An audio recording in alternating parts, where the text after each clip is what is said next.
Des questions? Tout le monde s'en pose. Qu'est-ce que je vais manger ce matin? Ou pourquoi grand-mère n'arrive pas à se servir d'Internet? Mais certaines questions sont parfois plus compliquées, surtout celles qui touchent aux croyances personnelles.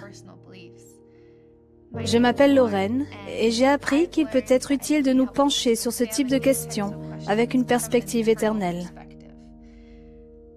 Alors qu'elle traversait une période très difficile, mon amie Adri m'a demandé « S'il y a vraiment un Dieu aimant, pourquoi permet-il que les gens souffrent ?» J'avais moi-même beaucoup réfléchi à cette question dans le passé. Sur le moment, je n'ai pas su quoi lui répondre, mais j'aime mon amie et je voulais l'aider à trouver la bonne réponse à cette question. Alors je lui ai demandé de me laisser le temps d'y réfléchir. Je savais que j'avais besoin de l'aide du Saint-Esprit.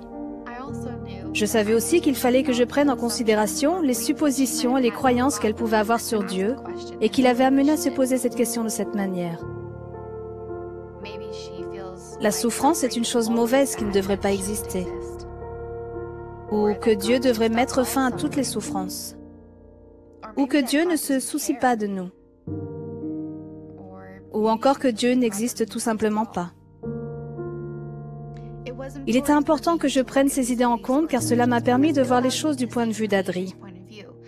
Ensuite, j'ai examiné toutes ces suppositions à travers une perspective éternelle et les ai comparées à mes propres croyances. Qu'est-ce que je sais sur notre Père Céleste, sur son plan et sur la manière dont il agit avec ses enfants? Et quel enseignement de l'Évangile se rapporte à cette question? Ces questions m'ont aidé à penser aux vérités que je connais. Je sais que Dieu existe et qu'il a un plan qui nous permet de progresser pour devenir comme lui. Je sais que Dieu aime tous ses enfants et que le libre arbitre constitue une partie essentielle de son plan. Sans lui, nous ne pourrions pas progresser. Par conséquent, Dieu nous donne le libre arbitre, même lorsque nos choix peuvent faire souffrir les autres. Et bien que la souffrance soit difficile à supporter, elle nous permet de grandir spirituellement et de développer notre patience, notre foi et notre compassion pour les autres. Et Dieu ne nous laisse pas seuls. Grâce à l'expiation du Christ, nous pouvons recevoir la force de supporter et de surmonter nos souffrances.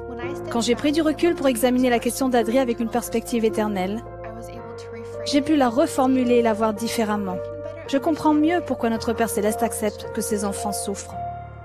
J'ai appris que si nous nous tournons vers Dieu avec foi, nous trouvons les vérités qui nous permettront de répondre même aux questions les plus difficiles.